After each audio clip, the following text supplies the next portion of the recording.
All right, welcome back. Episode 8. We got Alex rocking Kobe out Bryant episode.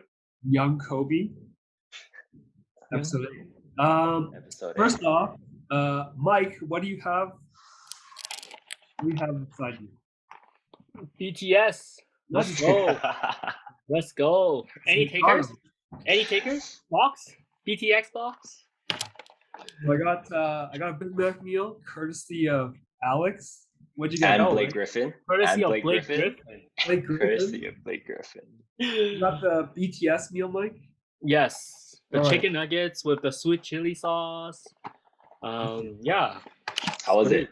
So the It's good. bet, It's we good. had a bet earlier that me and Mike said Blake Griffin would not score 20 points in any game in the series, and he did not. Alex said he would. So Blake Griffin ended up with 24 points in 5 games. So yeah, I had faith. I thought his acting was good. I guess it wasn't that good. not that good. So today, the Nets eliminated Celtics, and they're going to move on. They're facing the Bucks, which is, if for example, say Embiid doesn't come back, this is actually should be the Eastern Conference Finals, right? These are the two best teams if Embiid doesn't come back.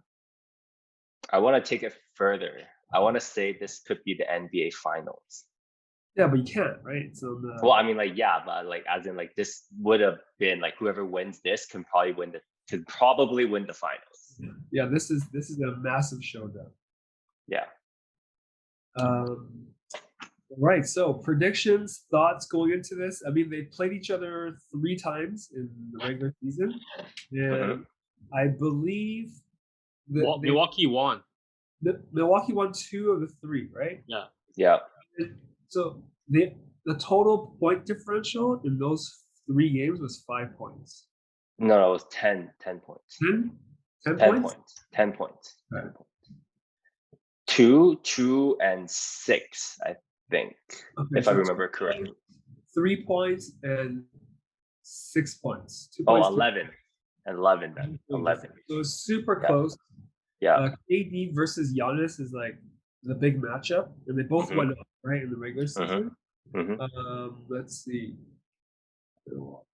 I think the home team won all the games. Okay. Yeah. So the Bucks won the 2 at home. The New Jersey, the Nets. I almost called them New Jersey Nets. You call New Jersey Nets throwback. The Nets won the 1 at home. So yeah. It's a 7 points difference, right? It's only 7 points. No, you got 11. 6 points, and then 3 points, and then 2 points. Yeah, 11-point different total. No, okay, I'm just looking at it in front of me. Brooklyn won by 2 when they first meet, and then Milwaukee won by 3, and then Milwaukee won by 6. Yeah. So That's isn't that 11. Milwaukee plus 7? Total points. Yeah. Total point Oh, difference okay. of Oh, the 3 okay, games, sorry. decided by 11 points in total, right? So Okay. very, very close series is, I think, what Clark is trying to say. Yeah. Super close. I do want to say the 2 games the Bucks won, I think they didn't have James Harden. No, they didn't. Pretty Yeah. sure they didn't. They didn't have James Harden. Well, even the game they won before by 2, they did not have James Harden. The trade did not happen yet.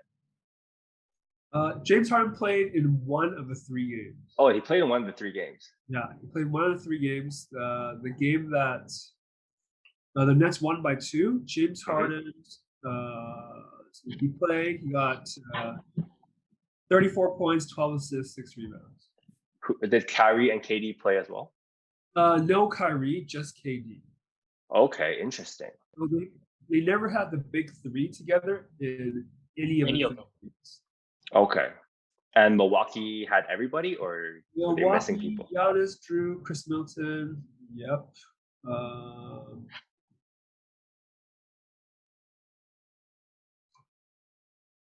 Yeah. They had the Milwaukee's big 3 played in all 3 of them, and they have +2. Okay.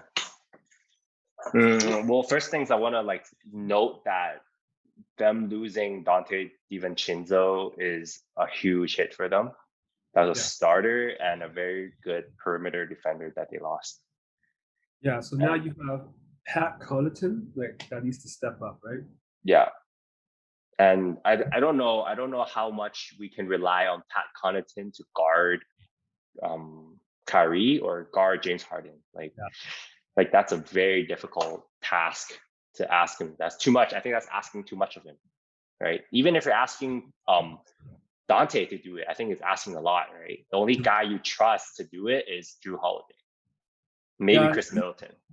Drew Holiday is only going to be able to guard one of those guys. Yeah, so Chris Middleton, do we think that he's good enough to contain either one of them? I think a good matchup would be you put Drew Holiday on Harden. Yeah, and Middleton on Kyrie. Yeah, and Middleton on Kyrie with his size. Mm-hmm. He's not going to keep up with speed, but maybe will disrupt his shooting a little bit. Mm-hmm. Yeah, but I also don't think KD can guard Giannis. Right, but can Giannis guard KD? No, they can't guard each other. They can't guard each They other. cancel out. So they cancel out. Yeah. I can say, that's pretty safe to say they cancel out. Yeah. Who would be the X factor for the Nets this series? Joe Harris. Joe Harris? Right. Yeah, I was gonna say Joe Harris. Yeah. And and then for the Bucks, I think it's Brook Lopez. Right? Because because I think both team, like the superstar, are gonna be, match up with each other. So your X factor is gonna be Joe Harris, whether he can make his shot when he gets the looks. And then for Brook Lopez, it's like, can he take advantage of Brooklyn's kind of like undersized, I would say, or undersized bigs, right? Because like if you start Blake Griffin as your starting five, and then you're playing KD as a power forward, right? Because you're gonna start Joe Harris. Brook Lopez have an advantage, right? And then he's a three, and he's gonna take his threes. So that means Blake needs to step out, right? Unless the DeAndre is the one that they're gonna start, but then that's an advantage for Brook Lopez too. So yeah, I think those two are the X factor for this series, right? Because we know the stars are gonna perform. So for the Nets, it's like, are they able to rely on Joe Harris to like contribute like 20 points? And then for Brook Lopez, it's like, can he make his threes? And then you have your.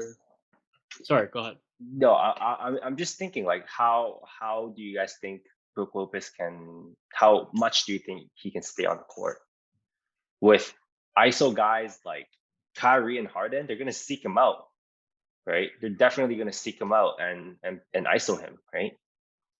Mm-hmm. So, like, I think that's one big thing that the Bucks need to figure out. Like, how can they keep Brook Lopez on the court? Brook Lopez is decent though. He's actually for a center, he's not a bad defender at all. So, I mean, he can be. I feel like he's reliable enough. He should be able to stay on the floor, especially with the Nets, right? Like even if you play small, you play KD as a 5, right? You try to limit Blake Griffin minutes. Well, there's Claxton too, play, right? There's Claxton. But then he's inexperienced. So Brook Lopez should have all the advantages this series, unless he get pick and roll, pick and roll, right? I think offensively he has to take advantage. I agree with Mike. Offensively, like the Nets have no answer. Like Blake Griffin, too small, right? It's not going to come out to the 3. Claxton, he's too small, right? And then DeAndre Jordan, if he plays, he can take him down low. But if Brook Lopez goes to the 3, like DeAndre Jordan's not going to be on the court. But you're right. Like defensively, if they just look for that screen and switch, he's gonna get killed by Kyrie, KD, and Harden. I feel like we can have a similar situation with what Zubac is being done to by Luka, right? By Luka on the Clippers in that series, like it makes him look helpless. Like I don't think that it doesn't matter how good how good of a defender you are as Brook Lopez. Like you're not as good as Rudy Gobert, right? Rudy Gobert is probably the best defensive center right now. Like that guy gets humiliated on a nightly basis, right? Because he gets dragged out into the 3-point line to guard these guys. Like But at the same time, like both team can play small. So if the Nets play KD as a 5, Milwaukee can also play Giannis as a 5, Giannis and at then because 5. then Milwaukee have Bobby Portis, right? Portis. So and then Nets is much smaller. Like their bigs doesn't have a lot of depth, right?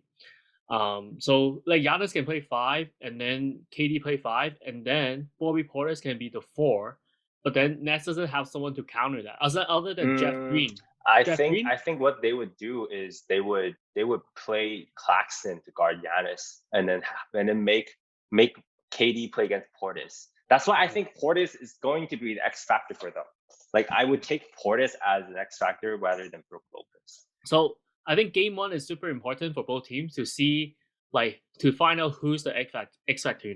So for me right now, I say Brook Lopez, right? But I totally agree with you saying Bobby Portis as well, right? Because if Brook Lopez can't stay on the floor, then yeah, Bobby Portis is probably going to be the one that gets those minutes, right? And then for Nets, if they play small, then yeah, KD will have to play 5, and then Claxton play 5, and then KD play 4, and then Harris, Kyrie, and then James Harden, and then you have Jeff Green, and then you have like Landry Jeff Green is injured. I don't know how healthy. Right, he's injured. He's out, right? He's out. Yeah. He had that foot injury, right? Yeah. Okay. I think I totally forgot about that. Brooklyn, they can really look for Mike James. I think Mike James is low key a super sub for them for a guard. All right, yeah, and Landry Shamet, he had a good series as well. I see Clark has something to say. Yeah, I'm gonna throw out a name you guys haven't mentioned. Is PJ Tucker. Oh yeah, forgot about this guy. He was brought in at the trade deadline just for these kind of matchups, right? Because he can play the 5 he has in the West with much bigger guys. So PJ Tucker will be a defensive X factor. Like, can he bother KD? Maybe not. We see he matched up, right? He matched up with him during Warriors in Houston. And he got torched. He got torched because KD's too big, but now you put him on Harden and they were teammates. You don't think he knows some of his tendencies? I think so. Right? So can he bother that person? And then Drew Holiday maybe lock up Kyrie. Like, that's their best bet. But PJ Tucker also can't score this year. He can't hit his threes, which is that's his whole offensive game, is that corner 3. He's not many sneakers, man. So I think that'd be a big Yeah, I think it's at what point because we know Brooklyn is not gonna they're not gonna go on an offensive drought. It's impossible for them to have an offensive drought. Basically, I can't say impossible, but it's very, very hard. Like, sorry, have a 1% chance that Brooklyn's gonna be like, oh damn, they can't score. But then the thing is, I think Bucks has a big chance that sometimes they might just go on a scoring drought. Yeah, you know what I mean? I don't think they have necessarily like an elite scorer. Maybe I would say Middleton, but Middleton, he still has times where he's inconsistent, right? He's probably like a 25-point game kind of guy, right? No. And in the playoffs, he's disappeared like more times than enough. Yeah, and I think if you look at the regular season, I think he averaged around 25 points. He was really consistent with the three game. But who's guarding Chris Middleton for the Nets? Right? No one's guarding Chris Middleton. James Harden. James Harden's not going to do anything to him. I think James Harden can play good enough defense. I think the Nets right now, they can play good enough defense, like just good enough defense that their offense is going to take over. Like, I think that's the key for them in every single series. Like, they don't need to lock anybody up, right? I can hold you to 100 points. I hold you to 110 points. I'm going to score 125 here. Yeah. Right. So I think that's the key for them, right? Like, okay, I'll hold Chris Middleton to 25 points, which is really good, right? I'll hold Drew Holiday to 20 points, right? I think Milwaukee's just need to they need to try to spread the scoring. They can't have someone like, okay, if Giannis gonna go off, they also need other people to be scoring. So like they can't just heavily rely on Giannis to score. Like everybody needs to stay ready to shoot. I think a lot of times when they lose games is because they try to rely on Giannis too much. That everybody just kind of standing around and waiting to get the ball, and by that time it's too late. So like I think that's what they need to figure it out. Is like, okay, we need to get Giannis to score like 30, but at the same time, everybody else is ready to score as well. Like you said, like Middleton needs to score like 25, and then like Drew need to give us 20, and then Brook Lopez needs to score like 15. Like he have to hit his threes. Because like what you guys also said about the Nets, right? Like, KD and James Harden can go off for 30 plus, and then Kyrie just needs like 20 or 25, and then you have Joe Harris chipping in for like another 15, and then that's kind of a wrap, right? Because like just like fighting fire with fire, right? You have more weapons on the net side who you can rely on to score like 30 plus, but Milwaukee, you have Giannis who can consistently do that, but then like Middleton is not. I mean, he could hit his like make some like score like 30 points every once in a while, but then other than that, you don't have anybody else that do that. So like Nets can easily just be like, okay, I'm not gonna play defense. I'm just gonna outscore you, right? Just like what Alex was saying. So.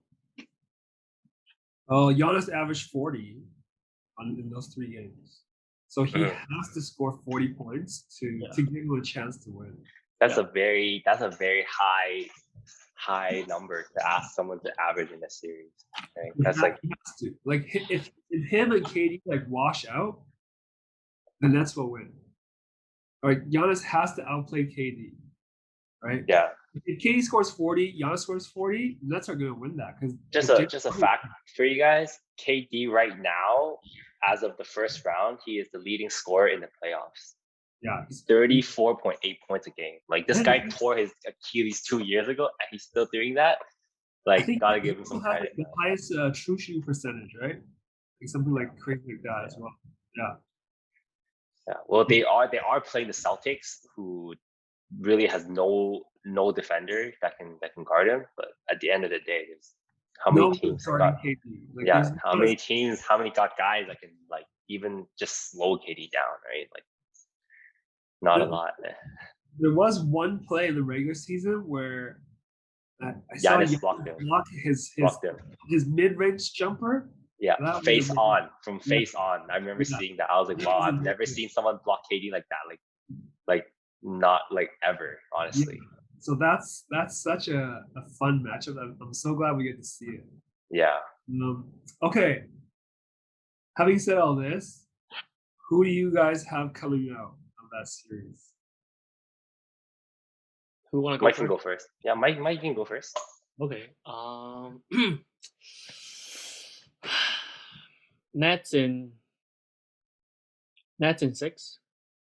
Nets in 6. Okay. Yeah. I feel like they just have too much. Like they have too many firepower. Like Giannis need to do a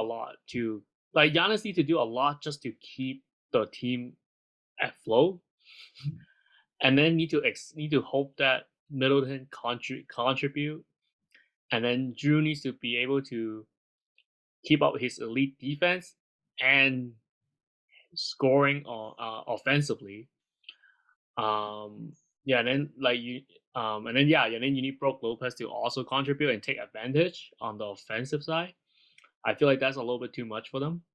And Brooklyn, even though defensively they're not elite, but they can just outscore you. So and KD can get his shot whenever he wants. And then James Harden's been on fire. And I feel like the only thing that I'm a little bit concerned about is Kyrie, because he's actually out of the 3 of them the most inconsistent, right? He have his he can go off for 30, but then he can have a quiet game, and then if he have 1 or 2 of those quiet games in this series, it might come back and kind of haunt the Nets. But at the end of the day, yeah, I'm taking Nets for in 6. Yeah, I agree. I agree what you're saying. So basically, like Milwaukee's got to play perfect, right? They got to play perfect basketball for four straight games or for 4 times against this team, and the Nets doesn't have to do that. They at least they need to do enough to beat them, right? And I just think like that's too much to ask for from them. I don't think Milwaukee can be that perfect for 4 games. So And 6 games. And like So Clark mentioned, Nets right, in before, 6. Yeah. and like Clark mentioned before, like only way Brooklyn lose is if they beat themselves. So like I still think about that statement, and I feel like that statement works in any series that Brooklyn's gonna have this year. It's like unless they beat themselves, nobody should be able to beat them. Mhm. Yeah, like it has to for a team to beat them, that team needs to be perfect, and then Brooklyn also have bad games offensively, and I think Kyrie is the key. Like if Kyrie doesn't have a good if he have a couple slow games, then yeah, then there's a chance that they lose. But like Alex is saying, like every team needs to be perfect to be able to beat them, to have a chance to beat them. And Brooklyn doesn't need to be perfect; they just need to do their job, and then they'll probably get in.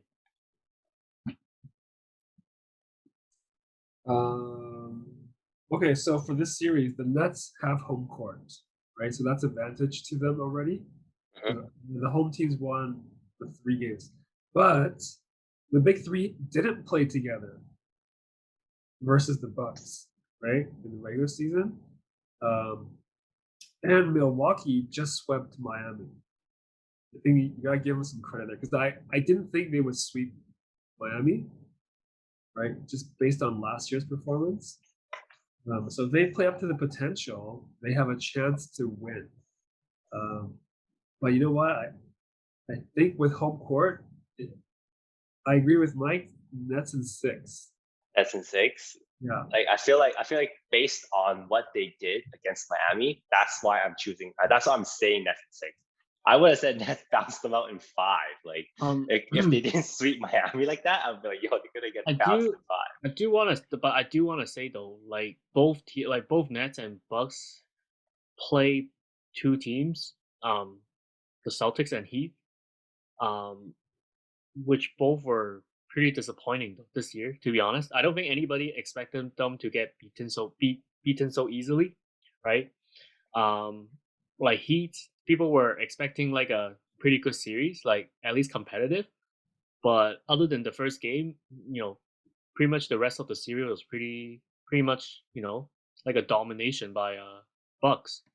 And then Celtics, they don't have Jaylen Brown, and then that was already like a disadvantage for them. And then like what you guys are saying, and all the games that we watched, yeah, it was no match defensively. There's nobody to match up with KD or even James Harden. So right, so for Milwaukee, like yes, we give them credit for sweeping the Heat, but at the same time, it's like if Heat play a little bit better or actually kept up their performance from last year, I feel like they could have created more problem for the Bucks. But so yeah, like that's why I felt like that's why my perspective was in 6. Like they didn't really get challenged that much by the Heat, right? So do you guys feel like whoever wins this series will go on to the finals? Yeah. Especially on the East side, like the other team that could be is the Sixers. Sixers or Atlanta. Actually, okay, if the Nets come out of this series, I feel like you're basically gonna go into the finals. But if Bucks come out this series, I don't know. I can't say for sure that I'm gonna say the Bucks gonna go in because I feel like the Sixers still has a really good chance. Well, and the thing is, sorry, go ahead. Sorry, Clark. If Embiid plays, yeah. If Embiid is healthy and can stay healthy the whole series, yeah. There's Sixers have a lot of margin of error, so Embiid doesn't need to play Game 5, and they and they can just finish it off in Game 6. They can still finish it off, Yeah. right? I feel like they can even take on Atlanta and maybe go 6 games with Atlanta, and they can still win without Embiid. Like it's not that big of a task for them right now. And also Atlanta, I mean, like, you know, Knicks has been series. I mean, is there an update on? So I mean, I'm not. Sorry, what was the injury update? It's questionable. It's questionable for Game 5. For the next game, Game 5. Oh, doubtful. Doubtful. Yeah. Up for Game 5. Yeah. Okay. So I guess we'll see. We'll see what happens in Game 5. Yeah, but Nets are going in. I mean, I feel like Nets are going to the finals. I don't think anybody is. I also can't see anybody from the West taking them on to win, even if the Lakers make it. Like with a healthy AD, like not even with this team right now, but with healthy AD, I don't really see it. Wait, do you even think Lakers are gonna make it out of the Suns? It'll be tough. It'll be tough. It's really tough right now. I won't say they're not gonna make it out. Like right now, I feel like they still have a chance. It's not over yet, right? The series. Right. If they force Game 7, it is in Phoenix. Yeah. That's a big deal. So it's a big deal. It's a big deal, but at the same time, like what hasn't LeBron seen, right? He's won Game 7, coming back 3-1 against Golden State. Like, well, with the refs' help, right? And Draymond Green. yeah. But I mean, like it's a Game 7, right? At the end of the day, like, it's a Game 7. Right? What he hasn't seen is Anthony Street Clothes Davis. I just saw that today with Barkley calling him. Oh my god! His nickname for Anthony Davis is Street Clothes. Oh my god, man! When he's wearing that, he was wearing that Kobe tee today on the bench too. I'm gonna put that away, bro. Like this is embarrassing, man. Yeah, but 2016 he also have Kyrie though. So I mean, people are like, you know, we also need to think of remember that though. Yeah, Kyrie's the one that Kyrie and Kyrie made the shot. Of course, but like I mean, like LeBron this is a year, big part of the game, right? Well, he doesn't have it, but like if AD's injured, he doesn't have someone. It's something that he's. It's a situation that he's been in before, right? Whereas compared to like everyone on the Suns, like has Chris Paul ever even won a Game 7 before? Like, oh, he has one time against the Spurs. Oh yeah, he did. He made that shot. That's it. He made a shot over Tim Duncan. That's it. And then they folded the next round against Houston. What team was this? Was he on? Clippers. That was a 2014. Okay. 2015. Chris Paul, man. Like I saw a comment online the other day. I think it was a play on Kuzma. So I think Kuzma fouled him from behind. Yeah. And then he knew he was being fouled, so he stuck his foot up and then he tripped Kuzma. Tripped him from behind.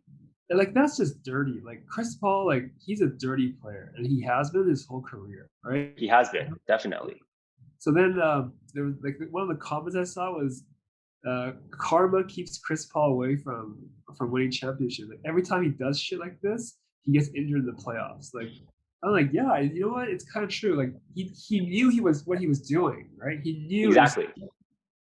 Like the intent was to trip him or something. So he stuck his whole leg out. So Chris Paul's a dirty player. It was very obvious what he was doing. Yeah. Right. Anything else you guys add? No, like just adding to that, I saw another comment today, like because he got injured again, right? He got injured today again in the third quarter, right? And then someone commented. I saw a comment. It was like Chris Paul's body saying, "Oh, you're healthy again? All right, let me get an injury." It's like that. It's like that. Yeah. Oh, I mean, I saw the box score. I mean, Aiden finally have a quiet game today, right? He didn't have a good game like he been having. Well, they didn't need him to have a good game. I mean, his first games are over second quarter, right? Like it's his first quiet game, so. Mm-hmm. Yeah. Ooh, hey, did you? Oh, yeah. I mean, it's interesting. I mean, finally, but I mean, I feel like Heats they have all the momentum right now, so. Suns. We'll see if I the hope so. LeBron Yeah. can bounce back. You know. You know what? It would be hilarious if Lakers get bounced. So last year's finals, Lakers and Miami both. Oh yeah, they both get bounced. Yeah, that would be hilarious. And then people will just start saying it's a bubble fraud, right? Yeah. Like Bubble. They need the bubble to win. I don't think so. I don't think like the bubble made that much of a difference. Like not that it doesn't like everybody had a fair shot, right? When they're in the bubble, you can't just say some players played well and therefore they won. Right? It's unfair to say that, right? Everybody was in there, had a fair chance to play for the finals. Yeah. Do we want to quickly go over for tomorrow's game? So fire off the games. What are the games? Wizards, Sixers, Hawks, Knicks, Grizzly, Jazz, Mavericks, Clippers. I think the only intriguing game is Mavs and Clippers. Like the other series, like come on. Really, it really depends on. I think all the other series, the series is ending tomorrow. Is right? it? Yeah. You think the Hawks are gonna go kill the Knicks in so. New York? I think so. I think so. Oh, did you guys see Capella? Yeah, it was pretty funny. Capella say, It's pretty funny. We're going to your home to send you to vacation. Yeah, I feel like he shouldn't have said that. Now he pissed off the team, right? Pissed off New York. But at the same time, like New York's been pissed all along anyways. They just can't. I feel like Knicks have done enough. They've gotten themselves in the playoffs. They won one game. Like they have no business. They have literally no business being in there at all. They're in there. They've won a game. Like, what more do we really want? Right? Did you guys see inside the NBA when Chuck was saying how about the Mavericks series? They're saying that they and even Shaq, right? They're like they don't think Mavericks gonna win another game, right? Do you guys agree with that? Ooh, it could be true. What is it's 3-2, right? Is it 3-2? It's 2-2 right now. 2-2. Oh, yeah. Okay. But both of them are saying that they don't think Mavericks gonna win another game in this series. Man, the most disappointing guy is Porzingis. I think it comes back to Luka's injury. Like Luka's not healthy. If he's healthy, it's a wrap. He's not healthy. They asked him, and he said, "Hey, I'm good to go." Right? So he's not the type of guy to be like, my shoulder. You know? Oh, see, he's not like LeBron. I mean, LeBron never said anything about his shoulder, right? Like he doesn't, but the moment he loses, he comes out with a freaking cast on. Like, come on, man! Where was his cast before the game? Oh man. Yeah, so you want to put a cast on and take it off and then go play and then put it back on? Like, what do you want to do? The cast, I think that's what it's for, right? I think he was trying to tough it out, finish the game, and then put the cast on and get into recovery. We never saw that cast in the summer when he was on vacation. It was just for the press conference, and we never saw that cast. I mean, yeah, sure, you know, like I'm not gonna come out here and defend him, right? You know what I mean? Like I just don't care, but you can see Luka was hurting on the bench. Luka's hurt. He was hurting. He was holding it, and then he was bad. He was slapping things, right? Like so. I think it's definitely bothering him, especially I think it's on the right side. Was it his left shoulder? His left shoulder. It was his left shoulder. Left shoulder. Yeah, but yeah, if they lose tomorrow, I think it's gonna be tough. You lose 3 games in a row, they might just lose in 6. Yeah, they might just lose in 6. And then I think they need to think about getting rid of Porzingis. Will there be any suitors for it though? I don't think there's any buyers for Porzingis with his contract right now. Mm-hmm. Just signed, right? And I honestly don't think he's in good terms with the organization as well, right? I mean, yeah. I mean, like, you know, and I feel like the minute you violate the COVID protocol, that says a lot, right, about your relationship with your team. It's like you know the protocol, like you should just follow that, right? For you to break it, it's just kind of like, you know, you're putting the whole team in risk, right? Yeah. No matter how safe you are, no matter what activities you're doing, it just puts you at risk, right? And I remember, I don't know if you guys read about like the NFL protocols. When you do that, your whole team, you lost the trust of your whole team when you do that. And it happened, like even like just the season that just passed in the NFL. Like you have a couple players that broke protocol. By the time they went back to the team, all their teammates are so pissed. They're like so mad at them for doing that, and like a lot of them came out like during like interviews and stuff and be like, yeah, like right now we're not cool. Like you like this certain player needs to earn our trust again. Because you're endangering the whole team when you break the protocol. So I think for Porzingis, he's in the same boat right now, and the margin of error for him is even less, especially with the way that he's been performing this series. It's just like you really need to step up and try to earn that, get back into good faith with the team and the management, right? Yeah. Okay, let's wrap up this episode, and then we'll save the Dallas stuff when it comes out. Yeah, definitely. Yeah, Okay. It'll be juicy though. It'll be juicy in the off season when they finish. Yeah. All right. Thanks for tuning in, guys. Episode 8 done. So 8 in the Bucks. We out.